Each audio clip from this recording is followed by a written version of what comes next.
Welcome to today's Ethnic Media Services Zoom news briefing with Senator Mark Warner, Chair of the Senate Intelligence Committee. The U.S. election is just 14 days away, and an estimated 13 million U.S. citizens have already participated in early voting. Yet our social media are bombarded by deep fakes and vastly improved disinformation, much of which comes from Russia, China, North Korea, and Iran, in an attempt to interfere with the results of US elections. Senator Mark Warner, who represents Virginia in the Senate, joins us today to brief us on how artificial intelligence is being used by foreign actors to manipulate messaging to US voters. He believes the US election is more vulnerable to global election interference today than it was in 2020. So Senator Warner will speak for 10 minutes and then take questions from reporters for an additional 20 minutes. Several of you have already sent in questions via email, and we will begin with those. But reporters, please enter additional questions in the chat box, and we will try to get to as many of them as we can. When you're called upon, please ask your questions succinctly and no editorializing. With that, we welcome Senator Warner. Please begin. Well, Senator, thank you, and thank you to Ethnic Media Services. This is not my first appearance before this group, and I'm very appreciative of you taking the time. I'm going to echo what Sunita has said. We're 14 days out. We are seeing the level of misinformation and disinformation grow as we get closer to election, and we think it will continue to grow not only up through election day, but in many ways, some of our greatest vulnerability will be in the hours and days after the election, particularly if it ends up being as close as people presume. Why do I think this is? Let me give you the good news and the bad news. The good news is I think the security of our voting system, our voting machines, and our election officials is actually quite good. I was concerned 9 or 10 months ago that we might have had a number of election officials quit and retire because of some of the threats that were being made. We're in pretty good shape in terms of the election officials. We're in good shape in terms of the readiness of the election machinery, and we are in my concern that some jurisdictions might have been opting out of, for example, a federal organization called CISA that coordinates on a voluntary basis all of the election officials. I thought that some states might opt out. We have not seen that come to pass. That's the good news. The bad news is that it is easier. Our adversaries, China, Russia, Iran in particular, those three, have realized it is effective and cheap to spread misinformation and disinformation at a greater level than before, number one. Number two, that more and more Americans, exacerbated by certain political candidates, are willing to believe just crazy stuff off the internet with no basis in fact. And oftentimes our adversaries will simply amplify things that conspiracy theories that may appear on the internet. Third reason why things are particularly challenging, when I made those comments 9 or 10 months ago about not being as prepared, is we went through about a 6-month period because of certain legal cases where the government was not having any conversations with the social media companies because there was a court case proceeding. That has moved beyond, and those communications have improved. But if we look at the social media platforms and technology platforms writ large, all of them are putting less resources in terms of monitoring their content than they did in 2020. They have all cut back. The most extreme example, of course, being X, where actually even the owner of X perpetrates misinformation and disinformation. We have problems, enormous challenges with TikTok because of its ultimate ownership by ByteDance and control by the Communist Party of China. But even the more traditional platforms like Facebook and Instagram and YouTube and others, their own content moderation efforts have cut back dramatically. And four, we have artificial intelligence. And while we've not seen the rush of deep fakes that that we expected, we are seeing. Let me cite a couple of examples. We saw this was not an election context, but is an example of how this manipulation could take place. Senator Cardin, the chair of the Foreign Relations Committee, with his staff, thought they were having a conversation with a Ukrainian official. It ended up being a deep fake, and there was an attempt to ensnare the senator. More recently, we've seen, just literally in the last day today, it was actually the Intelligence Committee was very quick on disclosing the efforts to accuse the Democratic vice presidential candidate Tim Walz of inappropriate behavior was a case of manipulation using artificial intelligence backed by Russia. And I commend the intelligence community in terms of their getting information out as quickly as they did. They got that out in a few-day process. I'm pushing them to get this information out even quicker, because as we get closer to the election, the downside. This is particularly important because if we look historically, particularly Russia, back in 2016, they disproportionately emphasized misinformation to African American communities in America. And this election cycle, there has been a disproportionate focus of disinformation, misinformation to Latino communities in America and Jewish communities in America. So, sometimes even potentially using some of your platforms, the disinformation can be quite targeted. So, to make sure I've got plenty of time, I know I've got 2 more minutes, but I know, Sunita, this is going to generate a lot of questions. So why don't I go ahead and stop there and let me make just one last comment. Just because an election, and let's even take out the presidential election, just because an election is not called on election night doesn't mean there's been bad behavior or that it's even necessarily close, because certain states have tried to put in place, frankly, late stage changes to the voting process where you have to actually hand count the votes, for example. That's just going to take longer, even if the election is not close at all. And the thing that I'm probably most afraid of is things like deep fake technology being used, maybe not to manipulate an actual candidate, but to have an appearance of an election official on election day or the day after election appearing to destroy ballots. In many cases, these foreign nations, Russia probably wants to undermine Harris. Iran probably wants to undermine Trump. China is more focused on non-national and not at the presidential level as much. But these are sophisticated adversaries, and I think we just need everybody, hopefully, to communicate that if you see something on the internet, it doesn't seem right, take a deep breath and please don't amplify something that may be misinformation generated by a foreign service.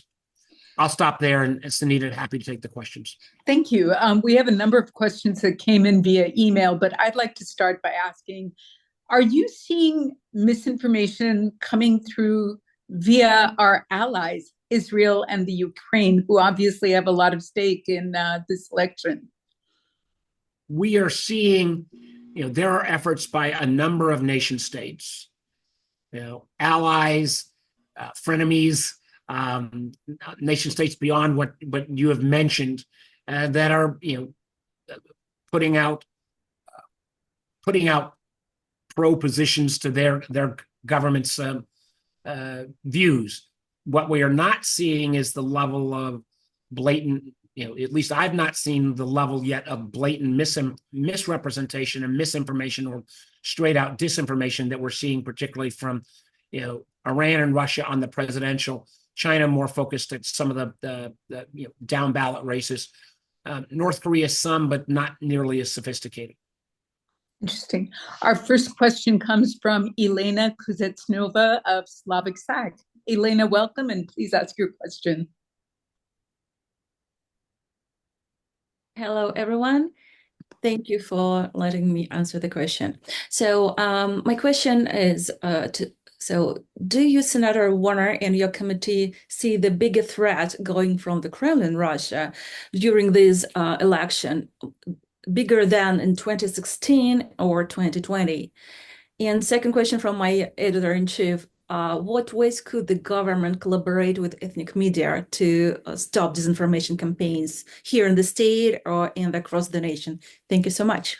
Thank you. I think in 2016, the Russian misinformation, disinformation, I think caught the American government and the social media platforms off guard. I still remember very distinctly in the aftermath of the 2016 election, when I'd started to raise these concerns, the Facebook CEO, Mark Zuckerberg, saying, if any politician thought that Russia was interfering on Facebook, they didn't get it. Well, he had to eat his words because he didn't fully appreciate. In terms of 2020, I do think in ways the social media companies in particular had been, frankly, embarrassed by what happened in 2016, and their level of engagement and their level of content moderation. Many of the companies, through lots and lots of people, not just in terms of trying to prevent misinformation, disinformation in America, but in countries around the world. Most of those efforts, all of these platforms have cut back. And then you have platforms like X or TikTok that have very little screen at all. And in the case of X, where it feels like even the owner of X sometimes spreads misinformation and disinformation. So 2024, I think we're trying to get the information out quicker. And I think we didn't see artificial intelligence tools used in 2020 or 2016. AI can do this at scale and speed. So that is what concerns me. And again, we look at the elections. Russia is very good at this. Look at what's happened in Moldova over the last few weeks. I mean, they have a number of nation states that they've practiced on. And Elena, if you could just repeat again, I apologize, what the second question you had that your editor-in-chief wanted asked.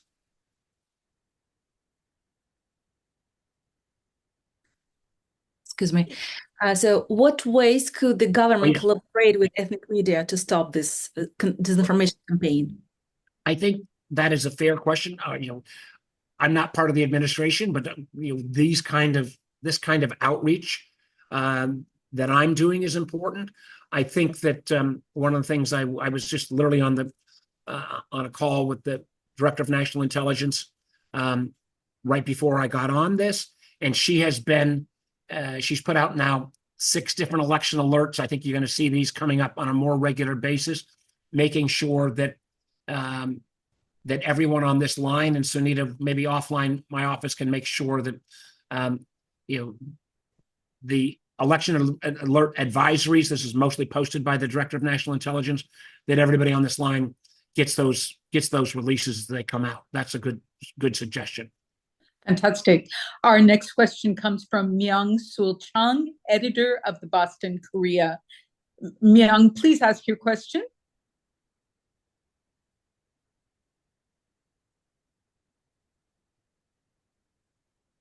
Are you there? Right. We'll move on and come back to him. Our next question comes from Michelle White of Radio Información es Poder. Michelle, please ask your question. Hello, good morning. Hello, good morning, Senator. My question is regarding how can we as media alert our audiences to be careful about misinformation and lies that are spread on social media, and also if there is a site that we can look for information regarding this kind of lies that's going to be spread. Yeah, this is a very Thank you for the good question. It's a real challenge because, as we all know, in America there's a First Amendment right, so that if an American chooses to say something that's slightly crazy, he or she has that right. if it moves from like, when it moves from saying, I dislike candidate X or candidate X is crazy, they have that First Amendment right. What we can try to prevent is if that statement is then amplified by a foreign spy service, we need to get that, we can expose that. If it's Americans saying something, they have a right to say almost anything unless it's saying, well, no, election day this year is not going to be on Tuesday, it's going to be on Wednesday. That does run afoul of the law. This is an area that is very difficult and problematic. And what we found, because particularly some of the candidates who seem to be so anti-federal government, we found particularly around election misinformation in terms of the actual voting process. It's better if your readers or listeners, your audience, hear something that seems strange about how and where you vote, contact your local election officials. That's, I think, a more trusted route, and you're not going to get in trouble with them partisans on either side. In terms of straight misinformation, I think, again, just urging your listeners, readers, viewers, just because they saw something on the internet doesn't mean it's true. And I don't know how if somebody's got a secret sauce on how we can make that take place, or how we get Americans to less be willing to believe conspiracy theories, you could do the country and the world a great service. But I don't know how we fully figure that out in these last 13 days, 14 days. I'm going to keep the pressure on. I think there are nations, like Sweden has had Russian interference for many, many years, and the Swedish government is pretty good about saying, hey, dismiss that. That's just the Russians. In the United States, at least at this moment in time, and it doesn't feel like there's a consensus that I'm disappointed there's not as much consensus that Russian disinformation is always a bad thing. I mean, you still have some candidates, even for national office, who deny that Russia tries to interfere in our elections. Thank you. We'll go back to Myung Chang. Could you please ask your question? Yes, thank you. I have read reports about North Korea's military involvement in Ukraine and South Korea's potential consideration of sending troops. Do you think these geopolitical developments could impact on the outcome of this election? Excellent question. Well, excellent question. Well, first of all, we are monitoring, and the intelligence community is trying to figure out whether we've actually seen North Korean troops move into Russia. As of yesterday, I don't think there had been any actual evidence of some of the reports that there were North Korean troops inside of Ukraine itself. So some of those reports, I think, are not true. Clearly, if this was official government troops sending from North Korea, which obviously would be the only way they'd be coming in, if they are become engaged in the conflict, the nations, Russia has a lot more troops to send, but they're even getting cut thin because they've had such high losses. It could have a factor. So the American intelligence community, the American government is monitoring this very closely. But some of the reports that there are actually troops fighting inside of Ukraine, we do not have evidence of that yet. Interesting. Yeah. We have an emailed question from Orhan Akurt of Zaman America. Orhan asks, is the U.S. government taking all precautions to strengthen both physical and cybersecurity at polling and voting locations? We have spent, yes, enormous amount of time, effort, and money to strengthen the physical protection around voting, literally millions and millions of dollars. I mean, making sure there's bulletproof glass and other protections for our election workers. I was very concerned even 9 or 10 months ago that people might not want to do this anymore. I mean, it's a civic engagement, but even where we had people retire or some people quit because of concerns, So far, people are still signed up, and it looks like the process is moving forward. God forbid if there were some incident before, in the day or two right before the election, could that disrupt poll workers not showing up? I hope not, but it's something we're following. In terms of the cyber security, CISA has done a good job of continuing to work with the election infrastructure, and because we don't all vote into a central voting tally the way, for example, they do in Venezuela or in many nation states. You can't hack into our election system as easily as maybe other nations. That's the good news. The bad news is, though, when candidates and individuals continue to make baseless claims about voting systems the way they have about the company Dominion, that doesn't help, because that just, again, undermines confidence. I mean, clearly the adversaries, people, the intelligence community has said that Russia probably prefers Trump, Iran probably prefers Harris, but at the end of the day, all of these nations, their highest preference is to undermine American confidence in our system. Terrific. We have one final emailed question from Suleiman Bamidal Salam of Great Dreams Radio. It's slightly off topic, but I think worth addressing. Suleiman, could you please ask your question?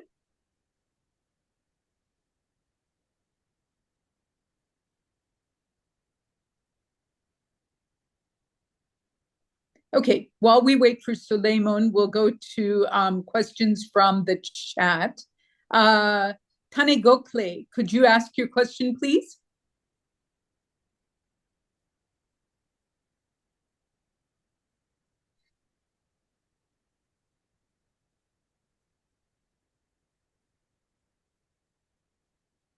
Tane, are you available? I think I see reading in the chat, she needs to be unmuted. Yes. I'll read his question then.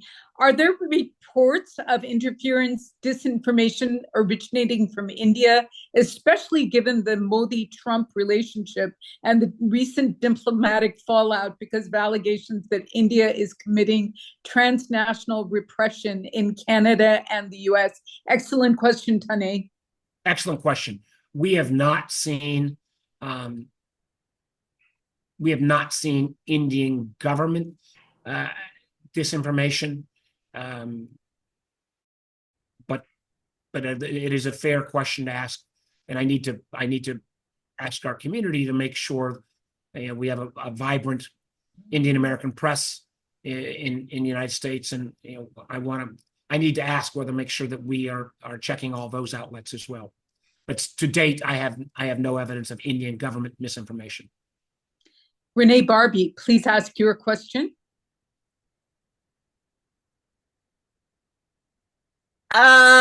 Thank you. Senator, how will we as a nation know that our election is secure and will not be compromised on November 5th? I am very worried that bad actors from foreign countries are going to hack into our system and ruin our election. Well, as I said to the earlier question, because we have a decentralized system, and the counting takes place generally at individual polling locations, and then it's reported to a county, and then it's reported to a state. There's no way to hack into a national system and disrupt the national vote. In some of the states, we have hardened our cyber efforts. I feel as good as I can about the integrity of the machines working, the votes being accurately counted and being tallied up. My concern, though, is twofold. One, because there have been certain changes in certain state laws that require, for example, hand counting, which honestly is more susceptible to messing up than a computer count, that will take longer. And people may say, well, this election was supposed to be not close. Let's just not even talk about a presidential, but in Congress District X, the Republican was supposed to win by 30 points, but why is it taking so long to be counted? Well, if they change the law and you count a hand count, you may not have the result that night, but people could still say, is somebody screwing up? And then I am particularly worried about bad actors using artificial intelligence to have a deep fake that it appears that somebody that is represented to be an election official that is actually a deep fake, because people won't know who that person is, but it would be the name of the person. It could even be the face of the person somehow being shown to, destroy ballots. It appears, and we're still getting all the final information, that there was, some of that imagery manipulation that was taking place in terms of the Russian activity to try to throw dirt at Governor Walz. So I am concerned about that. And again, why I keep pounding on the intelligence community, we have to, do appropriate attribution, but time is our enemy as we get into those last 72 hours before Election Day and the 72 hours afterwards. Thank you. Henrietta Hey, Burrow. Senator. Sorry. Sulaiman is here. Sulaiman? Sulaiman, yes, go ahead and ask your Yes, I question. apologize. I was unable to quickly unmute myself earlier. So my question is, how can the disability community be part of the safe community against misinformation and disinformation towards this election? And this is in terms of having some useful materials accessible to the community of persons with disability in the country. I'm sorry, Suleiman, you're saying in which community was this information being given? In the disability community. Oh, in the disability community. Yes. If you have evidence of that, if there are flyers or other things giving out at festivals, please get that to your election officials, or if you can get it to me, I'll make sure it gets to the right people. But that has been, unfortunately, in this country, there's been a long history of people passing out fake flyers and misinformation, often for many, many years. So we do have some protocols in place, but in terms of the disability community, I'd love to see that and see if we can grapple with it. Senator Warner, do you have time for 3 more questions? Or Sure. Yep. Okay. Henrietta Burrows has the next question. Thanks so much, Sunita. Senator Warren, it's my understanding that Mark Zuckerberg testified before Congress that Facebook was pressured by the government to moderate information in terms of COVID. So why wouldn't social media sites want to disseminate truthful information? Why would they cut back on their content moderators? Well, Henrietta, that's a great question, and it's there was, there clearly is a bigger debate now than there was during COVID about trying to put out public health information. I think putting out public health information was the right thing to do during COVID. I think it saved people's lives. There is a re-debate, for example, around origins of COVID now, that, I'm not sure how COVID, whether it originated in the wet market or originated, escaped from a lab.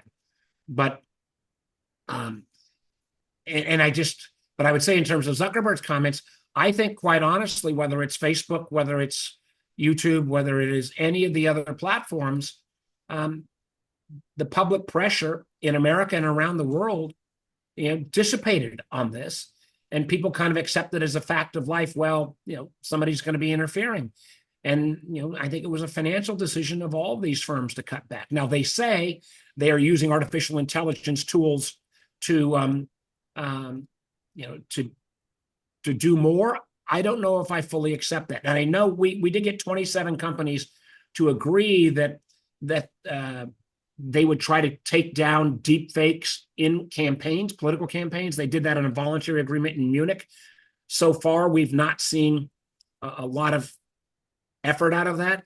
I would quickly state, though, that this is an interesting fact, that even though the federal government could not pass any law that prevents, candidates' images being manipulated by artificial intelligence, a number of states have passed that in terms of the political context, the political candidate context. And they include Texas, Florida, Alabama, and some more traditional Democratic states. So the fact that there is a effort at the state level to say, hey, we got enough differences between ourselves and those ought to be legitimately fought out, but you shouldn't be able to take candidate X and make them look or say things that they never did. And that's, I think, good news that in a bipartisan way, states are taking this on in terms of AI manipulation. And then the social media companies will have to take that into account. Senator Warner, I want to ask you a question before we run out of time. Politicians on both sides of the aisle have characterized Russians, Chinese, etc., as nefarious actors trying to interfere with U.S. elections. How does that translate into the diaspora here in the U.S.? Are we, in fact, inciting violence by, claiming these folks to be nefarious actors? Well, I think, as I've said, we have rights as Americans to agree and disagree, and frankly, First Amendment rights to say whatever you want. What I find so, problematic is that if we're not concerned about foreign nation spy services trying to manipulate our debate, and at the end of the day, even though a country may favor one candidate over the other, at the end of the day, they mostly want to undermine trust in our democracy. And I find that hugely problematic. It kind of almost goes back to, I think we need more civics education throughout our whole system anymore, so we all kind of understand as Americans, our system of government and checks and balances. In terms of the diaspora communities, I frankly think the diaspora communities have generally been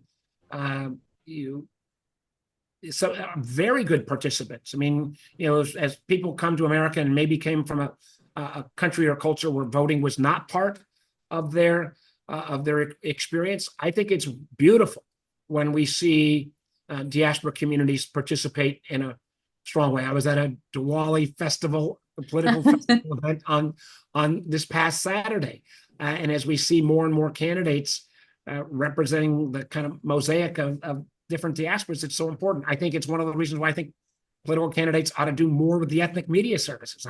I'm one of the takeaways from our initial point is I want to make sure that everyone on this line and those who couldn't join, at least are getting the updates from the intelligence director of national intelligence as these election alerts come out, so that you can again say to your communities, if it's seems too crazy, or if you've got a question, here's where you can call, or here's where you can turn.